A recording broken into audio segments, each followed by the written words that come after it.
दोस्तों, इतिहास गवाह है कि इंसान के हौसले और जज्बे के सामने आज तक कोई भी चुनौती टिक नहीं पाई है, चाहे वो कितनी मुश्किल ही क्यों न हो। इंसान अगर ठान ले तो हर असंभव लक्ष्य को संभव बनाने का दम रखता है।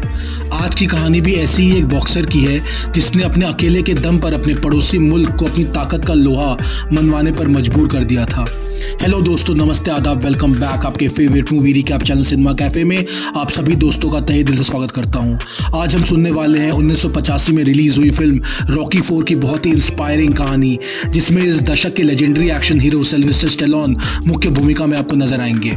तो आइए दोस्तों, बिना कोई टाइम वेस्ट के सीधे कहानी की ओर चलते हैं। रॉकी को अपनी पत्नी एड्रियान के साथ खुशी खुशी अपनी शादीशुदा जिंदगी को एंजॉय करते हुए दिखाया जाता है।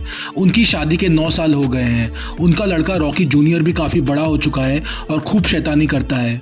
सब कुछ अच्छा चल रहा है, पर तभी साल 1985 में इवान ड्रागो नाम का चैंपियन रूसी बॉक्सर, जो कि सोवियत आर्मी में कैप्टन भी होता है और जिसे पूरी दुनिया साइबेरियन एक्सप्रेस के नाम से भी जानती थी, यूएसए में अपनी पूरी पलटन के साथ आ धमकता है, जिनमें शामिल होते हैं इवान की पत्नी लुडमिला, जो कि वर्ल्ड फेमस रूसी स्विमर भी होती है, और जिम ट्रेनर्स की पूरी टीम, जो कि इवान की फिटनेस का ध्यान रखने का काम करती है। दोस्तों, 1985 एक ऐसा टाइम था जब यूएस और रूस के रिश्ते बहुत ही खराब थे और दोनों मुल्क एक दूसरे को नीचा दिखाने में और खुद को सुपीरियर साबित करने का कोई मौका नहीं छोड़ते थे, खासकर रूस।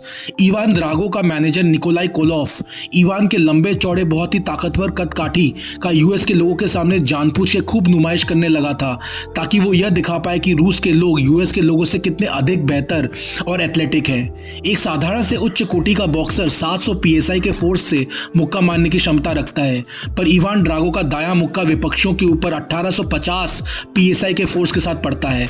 रॉकी का जिगरी दोस्त और बॉक्सिंग पार्टनर अपोलो क्रीड, जो खुद भी एक चैंपियन बॉक्सर होता है, ड्रागो के बारे में देखता है। अपोलो क्रीड को रूस के सामने अपने मुल्क यूएस की बेइज्जती और सहन न हो पाती है और अपने आप को दोनों मुल्कों के आवाम के सामने बेहतर साबित करने के चक्कर में अपोलो क्रीड इवान को एक फ्रेंडली बॉक्सिंग मैच के लिए जोश जोश में चैलेंज कर बैठता है। गौरतलब है कि अपोलो क्रीड का वजन 221 पाउंड होता है और इवान ड्रागो का वजन उससे कहीं ज्यादा 262 पाउंड। क्रीड रॉकी को अपने मैच के लिए ट्रेन करने के लिए बोलता है, मगर पहले तो रॉकी इस मैच के लिए बिल्कुल खिलाफ होता है, मगर अंत में दोस्ती में हार कर मजबूरन अपने दोस्त को मैच के लिए ट्रेन करने के लिए राजी हो जाता है। बॉक्सिंग मैच से पहले प्रेस कॉन्फ्रेंस के दौरान इवान ड्रागो और अपोलो क्रीड के टीम्स के बीच खूब गर्मागर्मी होती है और थोड़ी बहुत हाथापाई भी हो जाती है। आखिरकार मैच का दिन आ जाता है, जो कि लास वेगास स्थित एमजीएम ग्रैंड होटल में होता है। अपोलो क्रीड की एंट्री बहुत ही तामझाम के साथ होती है। देशभक्ति के गाने चारों तरफ बजते हैं, लोग गाना गाते हैं। अंधाधुन रोशनी और देश प्रेम के गीत गाते हुए लोगों के बीच अपोलो क्रीड नाचते हुए अपनी एंट्री लेता है। वहीं पर इवान बहुत ही गंभीर तरीके से पूरी स्थिति को बाकायदा नापते हुए बॉक्सिंग रिंग के अंदर आता है। बॉक्सिंग मैच शुरू होते ही अपोलो क्रीड पहले ही राउंड में बहुत सारे घूंसे इवान को जड़ देता है, जिसका इवान पे कुछ भी असर नहीं होता है। उसके बाद जब इवान अपने घूंसे मारना शुरू करता है, अपोलो की हालत खराब हो जाती है और वो पहला राउंड खत्म होते होते ही लहूलुहान हो जाता है। रॉकी और अपोलो के ट्रेनर रहे ड्यूक अपोलो से विनती करते हैं कि वो अपने घमंड को अलग रखे और मैच को रुकवा दे, मगर अपोलो उसकी एक नहीं सुनता और रॉकी को बोलता है कि चाहे कुछ भी हो जाए, मैच रुकना नहीं चाहिए, चाहे कुछ भी हो जाए। सेकेंड राउंड में इवान अपोलो की और जमकर धुलाई करता है।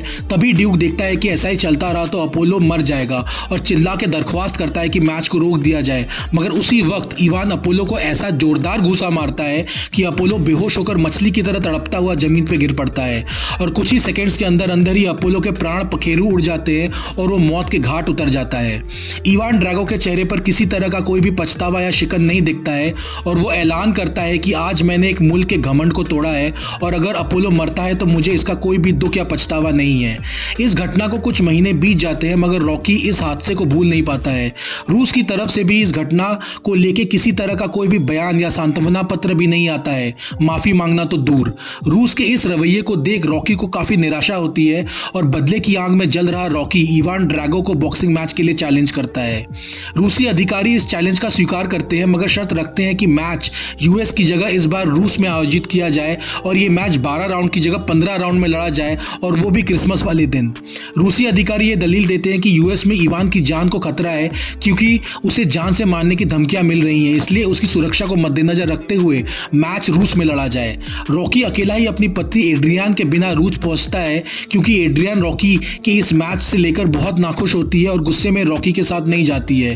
रॉकी ड्यूक और पॉली के साथ बर्फीले रूस में लैंड करता है और अपना ट्रेनिंग कैंप एक दूर दराज के बर्फ में ढके रूसी गांव में सेटअप करता है, पब्लिक और मीडिया की आंखों से बहुत दूर। ड्यूक रॉकी के सामने बहुत भावुक हो जाता है और बोलता है कि उसने अपोलो को बचपन से पाल पोस के बॉक्सिंग में ट्रेनिंग करके बड़ा किया था, इसलिए वो अपने बेटे की तरह मानता था और उसकी मौत के सदमे से वो अब तक उभर नहीं पाया है। ड्यूक फिर रॉकी से बोलता है कि वैसे तो पूरी दुनिया को लग रहा है कि रॉकी का भी अपोलो वाला ही हाल रिंग में होने वाला है, मगर उसका दिल बोल रहा है कि रॉकी उनका बदला जरूर पूरा करेगा और असंभव को संभव कर इवान को जरूर हरा के दिखाएगा। अपने मैच के लिए तैयार होने के लिए इवान ड्रैगो बहुत ही हाईटेक इक्विपमेंट्स का प्रयोग करता है। यही नहीं, 15-20 डॉक्टर्स और ट्रेनर्स की टीम ड्रैगो के हर एक एक्शन और मूवमेंट पे निगरानी रखी होती है और उसे एनाबॉलिक स्टेरॉइड्स का नियमित डोज देती रहती है। वहीं पर रॉकी अपना पूरा ट्रेनिंग रूस के बर्फीले वादियों के बीच 100% नेचुरल तरीके से करता है। वो पहाड़ों के बीच अपना स्टैमिना बढ़ाने के लिए दौड़ लगाता है और लकड़ियों से बने ट्रेनिंग इक्विपमेंट्स का इस्तेमाल करके अपने वर्कआउट को पूरा करता है। इसी बीच बिना बताए रॉकी को सपोर्ट देने के लिए उसकी पत्नी एड्रियान पहुंच जाती है, जिसे देखकर रॉकी नए जोश से भर जाता है। मैच के दिन रॉकी रिंग में पहले प्रवेश करता है। वो देखता है कि रूसी जनता का उसके प्रति शत्रुता की भावना चरम सीमा पे है। रॉकी रिंग के अंदर जाके चुपचाप खड़ा हो जाता है और इवान ड्रैगो के अंदर आने का इंतजार करने लगता है। तभी अचानक से पूरे एरिना में अंधेरा छा जाता है और आखिरकार इवान की एंट्री होती है। वहां पे मौजूद पूरी रशियन जनता रूसी देशभक्ति के भयानक गीत गाने लगते हैं। यही नहीं, वहां पे रूसी आर्मी के भी बहुत लोग मौजूद होते हैं। पूरा माहौल बहुत ही डरावना और भयानक सा बना होता है। होम क्राउड पूरी तरह ड्रैगो के पक्ष में होती है और रॉकी को वो अपना दुश्मन मानने लगते हैं क्योंकि वो दूसरे मुल्क का होता है। खैर, मैच शुरू होता है और पहली राउंड से इवान रॉकी पे मुक्कों की बरसात करने लगता है और पहले राउंड के अंत तक रॉकी अच्छा खासा मार खा लेता है। हालांकि दूसरे राउंड के अंत तक रॉकी भी कुछ जोरदार घूंसे इवान को जड़ देता है और रॉकी का एक भीषण राइट हुक ड्रैगो के बाईं आंख को चोटिल कर देता है। रॉकी का यह रूप देखकर ड्रैगो और पूरी जनता, जो पहले से ही रॉकी को कम समझ रही थी, वो हक्के बक्के और अवाक रह जाते हैं।